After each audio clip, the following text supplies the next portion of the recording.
വടക്കൻ ഭദ്രാസനത്തിൽ നടന്ന ഈ ഭീകരമായിരിക്കുന്ന കൊലപാതകത്തെ സംബന്ധിച്ച് നിങ്ങൾക്ക് ഉണ്ടായിട്ടുള്ള വേദനയും അതിനോട് പ്രതികരിക്കാൻ നിങ്ങൾ കാണിക്കുന്ന താല്പര്യവും ഞങ്ങൾ വളരെയധികം ആദരവോടെ കാണുന്നു. തൃക്കുന്നത്ത് സെമിനാരി അധികം പേര് കണ്ടിട്ടില്ല. ഇപ്പോൾ അഭിമന്യ തിരുമേനിയുടെ മുമ്പിലാണ് ഞാൻ പറയുന്നത്. കഴിഞ്ഞ ഒരു 3 വർഷക്കാലത്തിനിടയിൽ ആയിരക്കണക്കിന് ആളുകൾ, പ്രത്യേകിച്ച് തെക്കൻ പ്രദേശത്തു നിന്നുള്ള ഇടവകയിലെ ആളുകൾ തൃക്കുന്നത്ത് സെമിനാരിയിൽ വരികയും സെമിനാരി സന്ദർശിക്കുകയും ചെയ്തിട്ടുണ്ട്. അവിടെ കബറിങ്കിൽ പോയി ഒരു പ്രാർത്ഥിക്കുന്നുണ്ട്. നിങ്ങളും അവസരമുള്ളപ്പോൾ തൃക്കുന്നത്ത് സെമിനാരിയിൽ വരണം. തിരുമേനിയൊക്കെ ജീവനെ ഭയപ്പെട്ടിട്ട് കൂടിയാണ് അവിടെ താമസിക്കുന്നതെന്ന് നിങ്ങൾ ഓർക്കണം. തെയോഫിലസ് തിരുമേനിയുടെ കാറ് കത്തിച്ച് അദ്ദേഹത്തെ അവിടുന്ന് പറപറപ്പിക്കുവാൻ ശ്രമിച്ച ഈ വിഭാഗം ഇതുപോലുള്ള ക്രൂരതകൾ ഇനിയും ചെയ്യുവാൻ മടിക്കുന്നവരല്ല. മലങ്കര സഭ സത്യത്തിനു വേണ്ടി നിൽക്കുന്നു. മലങ്കര സഭ നീതിക്ക് വേണ്ടി നിൽക്കുന്നു. ആ നീതിയുടെ ന്യായത്തിൻ്റെ പാതയിൽ കൂടെ തന്നെ നമുക്ക് സഞ്ചരിക്കാം. കേസിൻ്റെ വിധി വരാൻ ഒരുപക്ഷെ കുറെ കൂടെ നാം താമസിക്കേണ്ടി വന്നേക്കാം. എന്തിനാണ് കേസ് എന്ന് ചിന്തിക്കുന്ന ആളുകളുണ്ട്. കേസ് ഞാൻ പറയുകയാണെങ്കിൽ ഒരു ഇന്നെവിറ്റബിൾ ഈവിളാണ്. ഒഴിച്ചുകൂടാൻ വയ്യാത്ത ഒരു ഈവിളാണ്, അധർമ്മമാണ് ഈ കേസ്. പക്ഷെ ഈ രാജ്യത്ത് സിവിൽ കോടതിയിൽ കൂടെ മാത്രമേ നമ്മുടെ അധികാരം സ്ഥാപിച്ചെടുക്കാൻ കഴിയൂ. അതുകൊണ്ട് സഭയുടെ നാനാമുഖമായ പ്രവർത്തന മേഖലകളിൽ നാം ശ്രദ്ധിക്കുന്നതോടൊപ്പം ന്യായമായി കേസ് നടത്തുകയും കേസിൻ്റെ വിധി നടപ്പിലാക്കിയെടുക്കുവാൻ പ്രത്യേകമായി സഭ ശ്രദ്ധിക്കുകയുമാണ് ചെയ്യേണ്ടത്. ഞാനിത് ആവർത്തിക്കാൻ കാരണമുണ്ട്. നമ്മുടെ ചില കോർണറുകളിൽ നിന്ന് പലപ്പോഴും ഞങ്ങളെ വളരെ നിരുത്സാഹപ്പെടുത്തുന്ന വേദനാജനകമായ ചില പ്രസ്താവനകൾ കാണാറുണ്ട്. കഴിഞ്ഞ 2 ആഴ്ചയ്ക്ക് മുമ്പ് ആലുവായിൽ നടന്ന യുവജന ക്യാമ്പിൽ ഒരു കുട്ടി എഴുന്നേറ്റ് ചോദ്യോത്തരത്തിൻ്റെ സമയത്ത് ഒരു ചോദ്യം ഉന്നയിച്ചു. നമ്മുടെ ജോർജി അതിന് നല്ലതായിട്ട് ഉത്തരം കൊടുത്തു. എന്തിനാണ് ഈ കേസ്? വക്കീലന്മാർക്ക് കൊടുക്കുന്ന പണമുണ്ടെങ്കിൽ പാവപ്പെട്ടവർക്ക് സഹായിക്കാൻ ആ പണം ഉപയോഗിച്ചുകൂടെ? നമുക്കത് കേസിൻ്റെ മാർഗം സ്വീകാര്യമാണോ? ഈ കുട്ടി ചോദിച്ചപ്പോൾ അത് കേട്ടുകൊണ്ടിരുന്ന കുറേ കുട്ടികൾ കൈയടിച്ചു. യുവാക്കളുടെ ഇടയിലുള്ള വികാരമാണ് നിങ്ങൾ അറിയേണ്ടത്. ആരൊക്കെയോ പറഞ്ഞവരത് കേട്ടിട്ടുണ്ട്.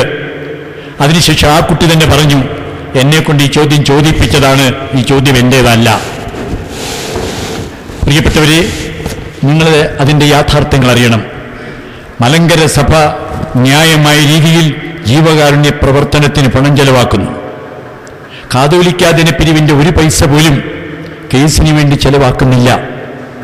നിങ്ങൾ പള്ളികളിൽ നിന്ന് കേസ് നടത്താൻ വേണ്ടി ആരും പ്രത്യേകമായി പണം കേന്ദ്രത്തിലേക്ക് കൊടുക്കുന്നില്ല.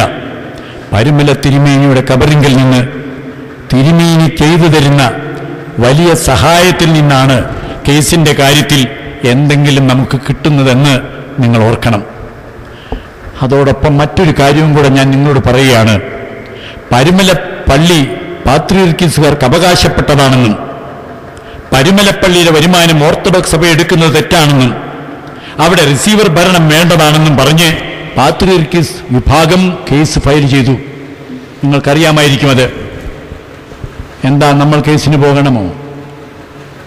നിങ്ങളാണ് പറയേണ്ടത്. പരുമലപ്പള്ളിക്കെതിരായി പാത്രീർക്കീസുകാർ കേസ് കൊടുക്കുമ്പോൾ നമ്മൾ കേസിന് പോകണമോ? പോകാതെ നിവൃത്തിയില്ല. നാം കേസിന് പോകണമെങ്കിൽ വക്കീലിന് വെക്കണമോ? വെക്കാതെ നിവൃത്തിയില്ല. വക്കീലിന് വെച്ചാൽ ഫീസ് കൊടുക്കാതിരിക്കാൻ ഒക്കുമോ? ഒക്കുകയില്ല.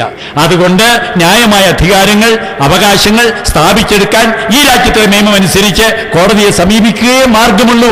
അതിനെതിരായി ആരും ചിന്തിക്കുന്നത് സഭയെ വളർത്തുവാൻ ഒരിക്കലും ഉപകരിക്കുകയില്ല. ഈ ഒരു ചിന്ത നിങ്ങളെ ഭരിക്കണം.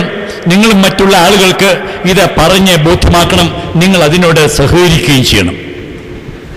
ശ്രീ TM വർഗീസിന്റെ കൊലപാതക കേസിനെ സംബന്ധിച്ചിടത്തോളം സഭ വളരെയധികം താല്പര്യമെടുത്തിട്ടാണ് ഇന്ന് ഇത്രയെങ്കിലും ഈ കാര്യങ്ങൾ എത്തിച്ചേർക്കാൻ, എവിടെ വരെയെങ്കിലും എത്തിച്ചേർക്കാൻ കഴിഞ്ഞത്. അതുകൊണ്ട് ഇത്തരം കാര്യങ്ങളിൽ സഭ ഒറ്റക്കെട്ടായി നിൽക്കണം. അവിടെയും ഇവിടെയും സൗകര്യപ്രദമായിരുന്ന് നമ്മുടെ അഭിപ്രായങ്ങൾ പറയുമ്പോൾ സഭയാകമാനമുള്ള കാഴ്ചപ്പാട് വ്യത്യസ്തമാണോ എന്ന് ചിന്തിക്കണം.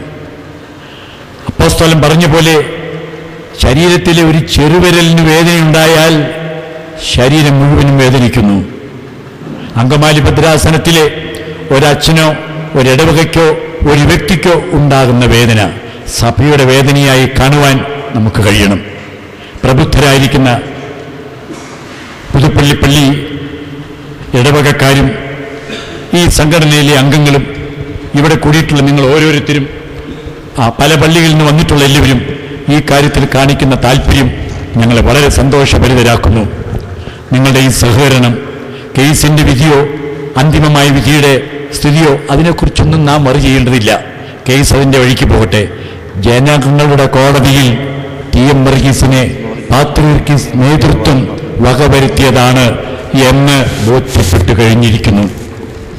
പ്രിയപ്പെട്ട അച്ഛൻ മറ്റ് പല കാര്യങ്ങളും പറഞ്ഞതുകൊണ്ട് ഞാൻ അത് ആവർത്തിക്കുന്നില്ല. നിങ്ങൾ കാണിക്കുന്ന ഈ താല്പര്യത്തിനും സൗമനസ്യത്തിനും ഹൃദയം നിറഞ്ഞ നന്ദി രേഖപ്പെടുത്തിക്കൊണ്ട് ഇത്ര ശാന്തമായി എൻ്റെ മുഖത്തു നിന്ന് കണ്ണെടുക്കാതെ ഇത് കേട്ടുകൊണ്ടിരുന്നതിന്